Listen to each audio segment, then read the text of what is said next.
Please don't let him kill me. Those were the words my daughter whispered into the phone the night everything finally broke apart. I can still hear the sound behind her voice.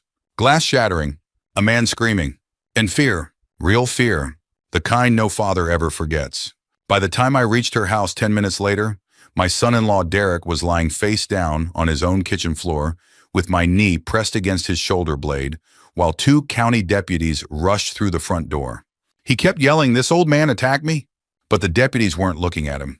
They were looking at me. One of them noticed the way I controlled Derek's wrist without hurting him. The positioning, the calm breathing, the awareness. Military men recognize certain things in each other, even after decades. One deputy looked at me carefully and asked, "Sir, were you service?" I stared straight ahead. "Retired Navy." That was all I said. I didn't mention the SEAL teams. Didn't mention Afghanistan. Didn't mention the men I buried. At my age, you learn silence is easier, especially when you've spent most of your life trying to forget. 3 months earlier, nobody in our family would have believed things could end this way, especially not Derek. Derek Coleman was 39 years old. Tall, expensive haircut, white teeth, loud opinions about everything. He sold luxury trucks outside Wilmington and carried himself like a man who believed the world owed him applause for entering a room. When he first married my daughter Emily, I tried hard to like him. Truth is, I wanted to like him. After my wife Carol died from breast cancer 12 years ago, Emily was all I had left. So when she brought Derek home, smiling like a teenager again, I ignored a lot of things that bothered me. The bragging, the drinking, the way he interrupted her constantly, the way she laughed nervously whenever he teased her. I told myself all young couples had rough edges. Maybe that was my first mistake. I'm Walter Hayes, 68 years old, retired, widower, living in a small coastal town in North Carolina where everybody fishes, everybody attends church on Sunday, and everybody pretends family problems stop at the front porch. Most folks around town know me as the quiet old man with the pickup truck and the Labrador retriever named Duke. They see me buying tomatoes at the farmer's market. They see me fixing lawnmowers for neighbors. They see me sitting alone at the diner every Thursday morning drinking black coffee. That's all they see. And honestly, I preferred it that way. I spent 26 years inside Naval Special Warfare. By the time I retired, I'd had enough noise, enough funerals, enough adrenaline to last several lifetimes. Peace became precious. Or at least I thought I had peace. The first time I noticed something truly wrong with Emily's marriage was at Thanksgiving 2 years earlier. Emily had always loved cooking with her mother when she was young. Sweet potato casserole, homemade rolls, pecan pie. Carol taught her everything. That Thanksgiving, Emily accidentally overcooked the turkey a little. Nothing dramatic. Little dry, that's all. Derek carved one slice, smirked, and said loudly, "Well, good thing you're pretty, Em, because you sure aren't winning Top Chef." Everybody chuckled awkwardly. Emily laughed too. But I noticed something. Her shoulders tightened immediately, like she'd been hit before the joke even landed. Years in the teams teach you to watch tiny reactions. Tiny reactions tell the truth. I started paying closer attention after that. At Christmas, Derek mocked the sweater Emily wore. At Easter, he snapped at her because she forgot ice for the cooler. At family dinners, he corrected her stories constantly. That's not how it happened. You always exaggerate. Emily's terrible with details. Small humiliations. Constant little cuts. And every time Emily smiled through it, that worried me more than if she'd fought back. One July evening, I invited them over for barbecue.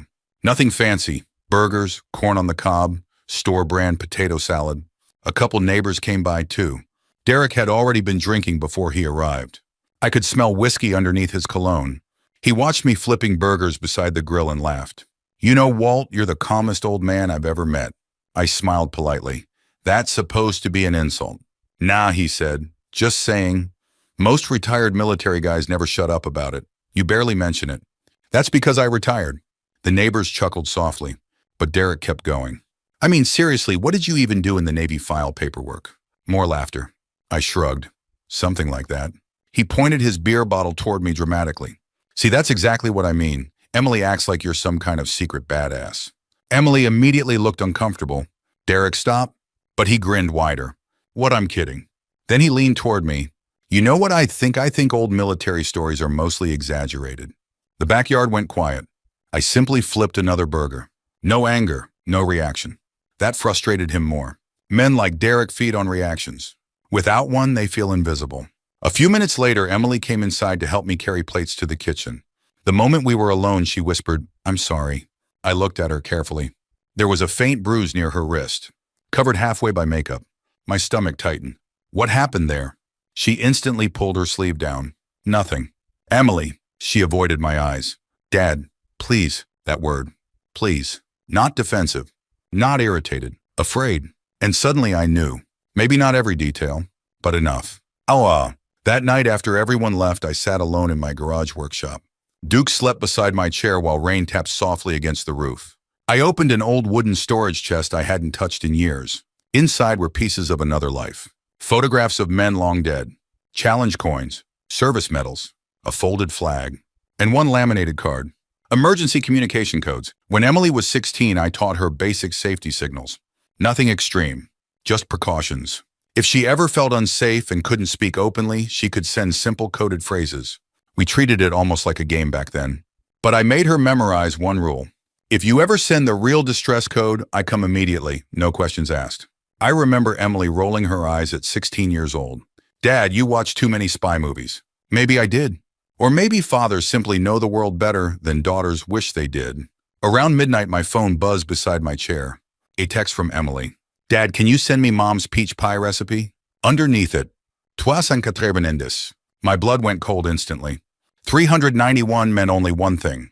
Immediate danger. Call police. I stared at the screen for maybe 2 seconds.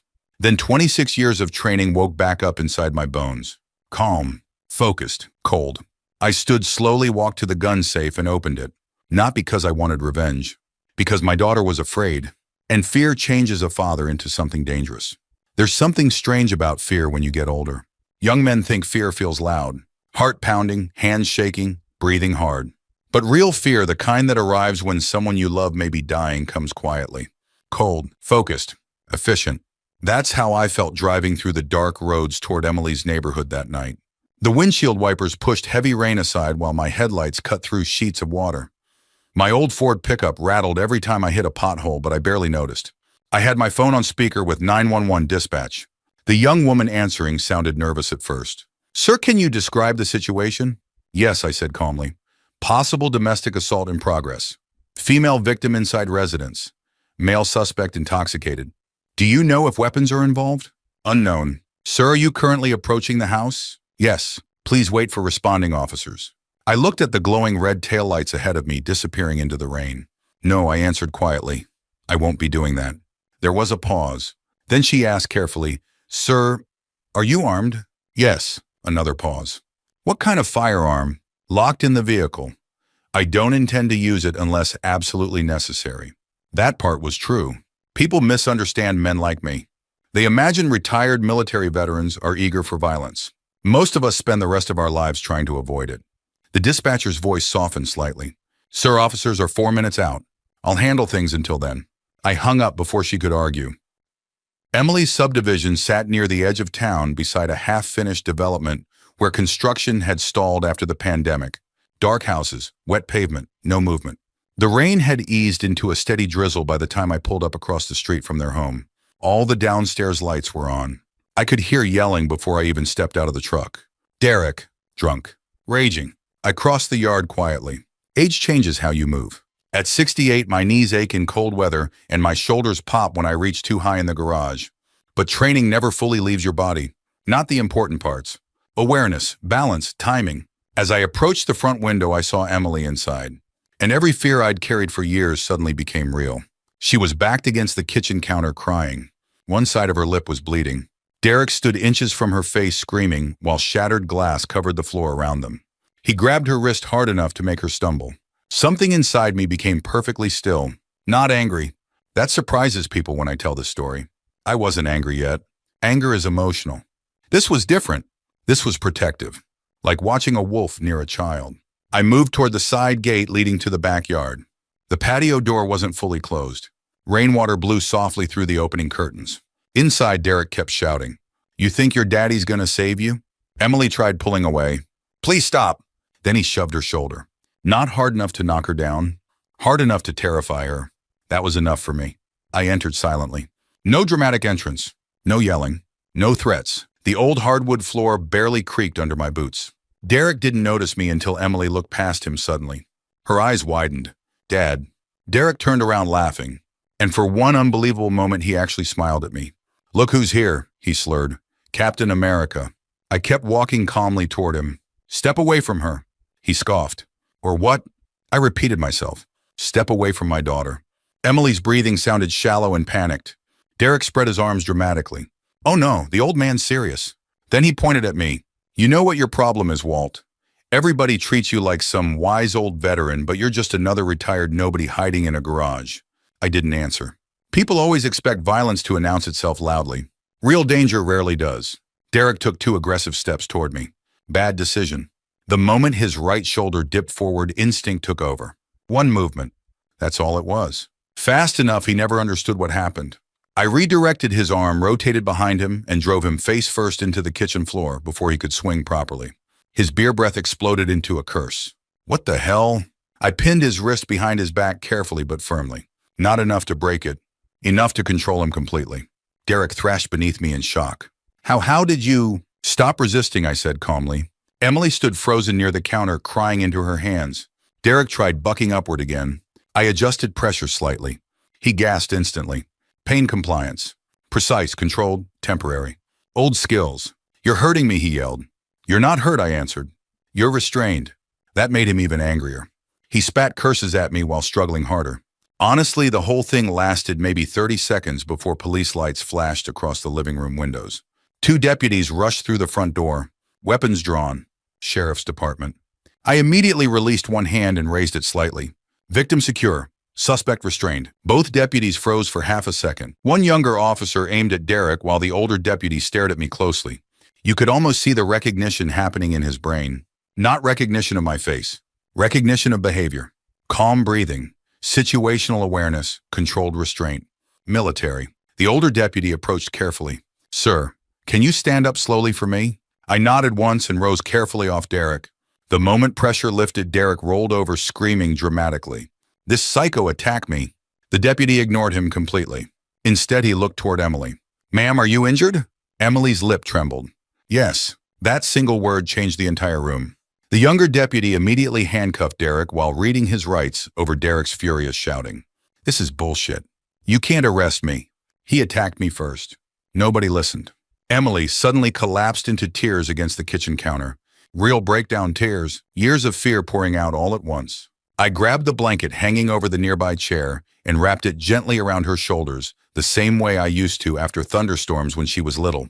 It's okay, I whispered. You're safe now. She clung to me tightly, and that nearly broke me. Because fathers always think they'll recognize when their child is suffering. But sometimes suffering grows slowly, quietly, right inside your own family. The older deputy stepped beside me after EMTs arrived. Low voice, respectful tone. You military. I nodded. Retired Navy. His eyes lowered briefly toward the way I'd restrained Derek. Then back to me. Well, you handled yourself professionally. That almost made me laugh. Professionally. As if this were just another operation. But it wasn't. This was my daughter. And suddenly, after years of silence, I realized something painful. I should have come sooner. The strangest part about a house after violence is the silence. Not peaceful silence. Heavy silence. The kind that settles into walls and furniture like smoke after a fire. Emily stayed with me after Derek's arrest. At first, neither of us talked much. She slept in her old bedroom upstairs, the same room with faded horse posters she'd hung when she was 13. I hadn't changed much after she moved out. Same quilt Carol sewed years ago. Same little ceramic lamp shaped like a lighthouse. Maybe part of me always hoped she'd come home again someday. Just not like this. The first morning after the arrest, I woke before sunrise out of old habit and made coffee in the kitchen. Rain still tapped softly against the windows, while Duke lay near the back door snoring. Emily came downstairs wearing one of my old Navy sweatshirts. Her lip looked worse in daylight. Purple swelling, small cut near the corner. Seeing it made my chest tighten again. She avoided my eyes while pouring coffee. Sorry, she whispered. I frowned slightly. For what? For all this. That answer told me everything I needed to know about how long she'd been emotionally trapped. Victims apologize for surviving. I pulled out a chair slowly and sat down across from her. You don't owe me an apology, sweetheart. Tears immediately filled her eyes. She looked away fast. I should have left him earlier. I took a long breath before answering. Maybe. Her shoulders sank lower. But fear makes people stay in bad places longer than they should. For several seconds, neither of us spoke. Then finally she whispered something that shattered me. I didn't want you to think I failed. God, at 68 years old, after war and funerals and everything else, life throws at a man certain sentences still know how to cut straight through your ribs. I stared at my coffee quietly. Because the truth was, part of that was my fault. I wasn't an easy father after Carol died. That's the part older men sometimes avoid admitting. We grew up in generations where grief was treated like weakness. Men worked through pain, stayed quiet, kept moving. So that's what I did after cancer took my wife. I kept busy, fixed engines, cleaned gutters, mowed lawns twice a week, anything to avoid sitting still long enough to feel lonely. Emily was 24 then, young, heartbroken, still needing her father. But emotionally, I disappeared into myself. Not cruelly, just quietly. And children, even adult children, notice emotional distance more than we realize. One afternoon, a few days later, Emily finally started talking openly, really talking. We sat on the back porch watching rain drift across the marsh behind my property while Duke chased squirrels through wet grass. Emily wrapped both hands around a mug of tea. He wasn't always like this, she said softly. I stayed quiet. At first, Derek was charming, funny, protective. That's usually how it starts, I answered. She nodded slowly. After we got married, little things changed. Like what? She stared out toward the trees. He started criticizing my friends. Pause. Then my clothes. Another pause. Then how I talked. I listened carefully without interrupting. That's something age teaches you too. Sometimes people don't need solutions immediately. They need space to finally tell the truth. Emily continued quietly. If dinner wasn't ready on time, he'd get irritated. If I disagreed with him in public, he'd punish me afterward. What kind of punishment? She swallowed hard. Silent treatment at first, then her voice became smaller, then yelling. I already knew the next part before she said it.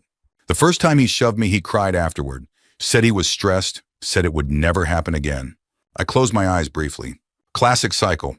Apology, excuse, temporary kindness, then escalation. Emily wiped tears from her cheeks. I kept thinking if I became calmer, or better, maybe things would go back to normal. That's not how men like Derek work. I know that now. She looked toward me carefully, but I didn't then. The pain in her voice wasn't only fear, it was embarrassment. That's another thing people misunderstand about abuse. Shame traps victims almost as much as fear does, especially women from good families, especially older generations taught to protect appearances. Emily whispered I was ashamed people would think I chose the wrong man.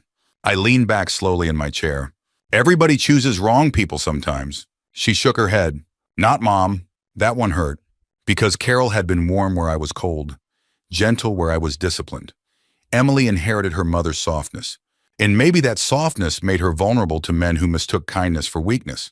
A few days later, Detective Sarah Bennett visited the house. Mid-40s, straightforward, no nonsense. She sat at my kitchen table flipping through paperwork while Emily nervously twisted tissues in her lap.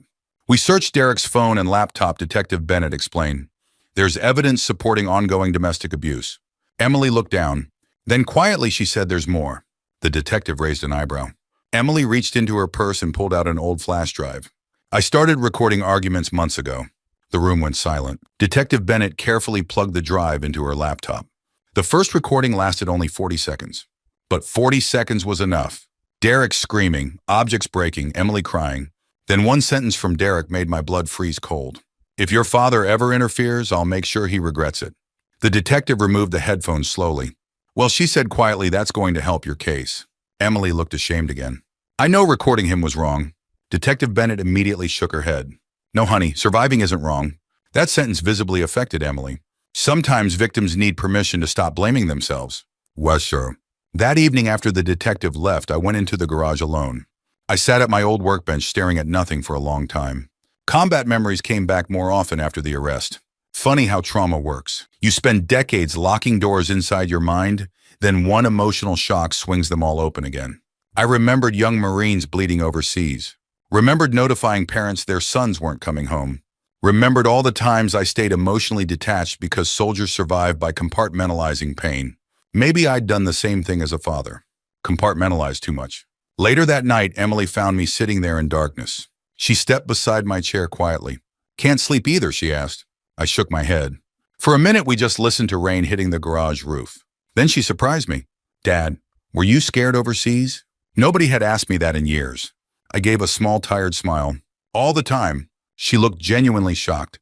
But you were Navy SEALs. Fear doesn't disappear because of training, I answered.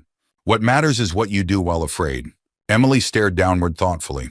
Then she whispered, I was afraid every day with Derek. I reached over slowly and squeezed her hand. You don't have to live afraid anymore. And for the first time since she was a little girl, my daughter leaned against my shoulder and cried herself to sleep. I never expected to wear my dress uniform again. Not at my age. Not after everything. The last time I'd worn it was at Carol's funeral 12 years earlier. Even then, I only wore the jacket because she loved seeing me in uniform. Said it reminded her that underneath all my quietness, there was still a man who once carried himself proudly. After she died, I packed the uniform away in the attic and figured it would stay there until I died too. But life has a strange way of reopening old closets, especially when family is involved. Derek's preliminary hearing happened in late October. Gray skies, cold rain, one of those damp Carolina mornings that settles into your joints. Emily sat beside me outside the courtroom clutching a paper cup of coffee with both hands. She looked healthier than she had in years, but still fragile in certain moments. Healing isn't dramatic. It's slow. Some mornings she smiled. Other mornings she barely left the guest room. Trauma comes in waves. I'd learned that overseas long ago. Inside the courtroom, Derek looked smaller than I remembered. Not physically, spiritually. Funny how confidence disappears once consequences finally arrive. His expensive suits were gone. His hair looked unwashed. Dark circles hung under his eyes from weeks in county lockup. But the bitterness remained.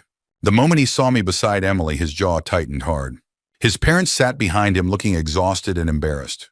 I actually felt sorry for them. No parent raises a child hoping he'll become cruel. At least I don't think they do. Derek's attorney stood and immediately began painting him as the victim. That's common in domestic violence cases, especially when the abuser comes from money. The lawyer described Derek as a stressed husband, a successful provider, a man struggling emotionally. Then he shifted toward me, and Mr. Walter Hayes, he continued dramatically used excessive force while acting outside the law. I stayed perfectly still. The prosecutor looked bored already, because evidence doesn't care about performance. The state presented Emily's injuries, police photographs, audio recordings, medical reports, witness statements from neighbors. Then came the body cam footage. The courtroom watched silently as the deputies entered the kitchen that night. There I was on screen, calm, controlled, restraining Derek without striking him. No screaming, no rage, just containment. One deputy's body cam captured Derek shouting drunken threats while Emily cried against the counter with blood on her lip. The defense attorney's argument weakened immediately after that. But Derek still wasn't finished humiliating himself. When he took the stand, he blamed everyone except himself. The alcohol, stress, marriage problems, Emily being too emotional. Then he looked directly toward me and sneered. He brainwashed her against me. That sentence finally caused something inside Emily to harden. I felt it beside me. She stood before the prosecutor even asked, voice shaking at first, then growing steadier. No, she said quietly. The courtroom turned toward her. My father didn't brainwash me. She took a long breath. He saved my life. Absolute silence followed. Emily described years of emotional abuse in painful detail. The insults, isolation, fear, walking on eggshells every single day. Several jurors looked visibly emotional. One older woman wiped tears from her eyes. Then Emily said something that nearly broke me again. I stopped recognizing myself during that marriage. God, that sentence hit harder than any combat memory ever had. Because war wounds soldiers. But abuse erases people slowly while they're still alive. Shush. During a recess, the prosecutor approached me near the hallway vending machines. You were special warfare, weren't you? I gave a small nod. How could you tell? She smiled faintly. My brother was Marine Recon. I almost laughed. Military people always recognize each other eventually. She hesitated before speaking again. Your restraint that night probably saved your daughter's case. What do you mean? If you'd lost your temper and beaten him badly, the defense would have shifted focus onto you. I nodded quietly. She was right. Revenge feels satisfying for a moment. Control protects people longer. That lesson took me decades to fully understand. The final sentencing hearing happened 6 weeks later. Emily almost didn't attend, but eventually she decided she needed closure. That morning, I climbed into the attic and opened the old garment bag holding my Navy dress uniform. The fabric smelled faintly like cedar and age. As I pinned the medals back onto the chest one by one, memories returned I hadn't visited in years. Friends laughing in helicopters, young men writing letters home, funerals with folded flags. I stared at my silver star for a long moment before attaching it carefully. Truthfully, I never liked medals much. Metal can't bring people back. Still, they matter to civilians. They remind people sacrifice existed before comfort became fashionable. When I walked into the courthouse wearing full dress whites, conversations immediately stopped. Even Emily stared at me quietly. "You never wear that," she whispered. "I know. You look different." Maybe I did. Or maybe she was finally seeing all the parts of me I spent years hiding. Inside the courtroom, Derek looked stunned the moment he saw me. For the first time since I'd known him, genuine fear crossed his face. Not because of violence, because suddenly he realized something humiliating. The quiet old man he mocked at barbecues had spent a lifetime carrying burdens Derek couldn't survive for a week. The judge reviewed the evidence carefully before sentencing. Then she asked whether I wished to make a statement. I stood slowly. Every joint in my body reminded me I was no longer young, but my voice remained steady. I spent most of my life around violence, I began. War, death, fear, loss. The courtroom stayed silent, and one thing I learned is this. I looked briefly toward Derek. Strength has nothing to do with making people afraid of you. A few people lowered their eyes. Real strength is protecting people who can't protect themselves in that moment. I paused carefully, especially family. Derek stared downward now. No arrogance left, just shame. Then I said something even I didn't expect. "I don't hate Derek." Emily looked at me in surprise. "I hate what he became. I hate what he did. But hatred spreads damage forever if you feed it long enough."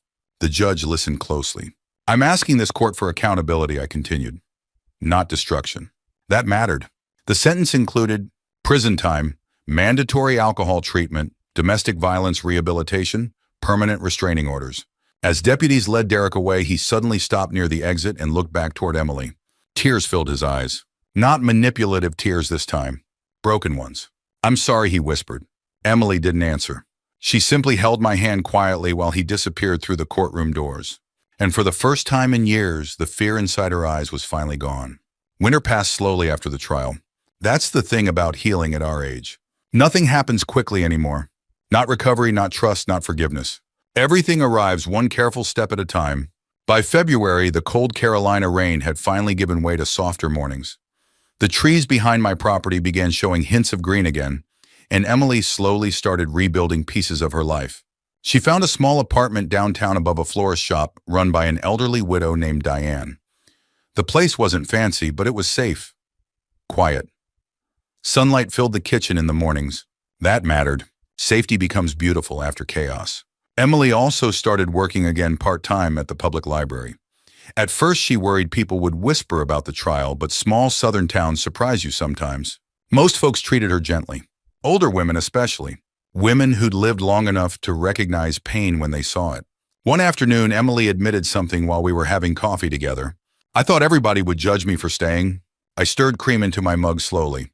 "Most people over 60 have survived something painful," I said. "That changes how they see others." She looked down thoughtfully. "I still feel embarrassed sometimes." I nodded. "That feeling may stay a while." She looked worried at that answer. So I added quietly, "But shame fades faster when it's exposed to love instead of secrecy." Carol used to say things like that. Funny how marriage leaves pieces of people living inside you long after they're gone. Brr. As for me, life changed too. For years after retiring, I'd isolated myself more than I realized. Routine became my hiding place. Hardware store, fishing pier, television, sleep, repeat. But after everything with Emily, silence no longer felt peaceful. It felt lonely. So I started reconnecting with people again. Old veterans mostly. A retired Marine named Curtis convinced me to attend Wednesday breakfasts at the VFW hall. At first I resisted. Too many memories, too many stories. But eventually I went. Turns out old soldiers laugh more than civilians expect. We talked about grandchildren. Bad knees, blood pressure, medication, and boats that refuse to start. Very little about combat. That surprised younger people sometimes. Truth is, veterans don't spend their old age reliving glory. Mostly we spend it appreciating ordinary peace. One morning after breakfast, Curtis looked at me and said, "You seem lighter lately." I thought about that a while driving home. Maybe he was right. Not happy exactly, but lighter. Like some old weight had finally shifted. Sure. Around springtime, Emily brought my grandson Noah over for Sunday dinner. Noah was 10 years old, skinny, curious, missing one front tooth. Before the divorce proceedings, Derek rarely allowed him to visit me alone. Said I was too old-fashioned. Now Noah ran through my backyard like he owned the place. Children recover from tension faster than adults if you give them safety early enough. That afternoon, we sat beside the lake near my property, fishing for bluegill while dragonflies skimmed the water. Noah studied me carefully before asking, "Mom says you were in the Navy." I was. "Like regular Navy?" I smiled slightly. "Something like that." He grinned. "Mom says you tackled Dad like Batman?" I nearly choked laughing. "Well, your mother exaggerates." "No, she doesn't." "Yes, she does." "Nope." I shook my head, smiling. Then Noah became quiet for a minute. Finally, he asked softly, "Why was Dad so mean?" There it was. The question every child eventually asks. I looked out over the lake before answering carefully. Sometimes people carry anger they never learned how to control. "Did he hate Mom?" "No," I said honestly. "That's what makes it sad." Noah frowned. "Then why hurt her?" I thought about all the years I spent studying violence in different forms. War, fear, control, abuse. Then I answered the simplest way I could. Because some people confuse love with ownership. Noah considered that seriously. Then he nodded slowly like children do when they understand more than adults realize. A few minutes later, I handed him the fishing rod. "You know what real strength is?" "What?" "Making people feel safe around you." He smiled proudly after catching a tiny bluegill 15 minutes later. At 10 years old, he already handled disappointment better than many grown men. Sheer. One evening in early summer, Emily arrived at my house carrying an envelope.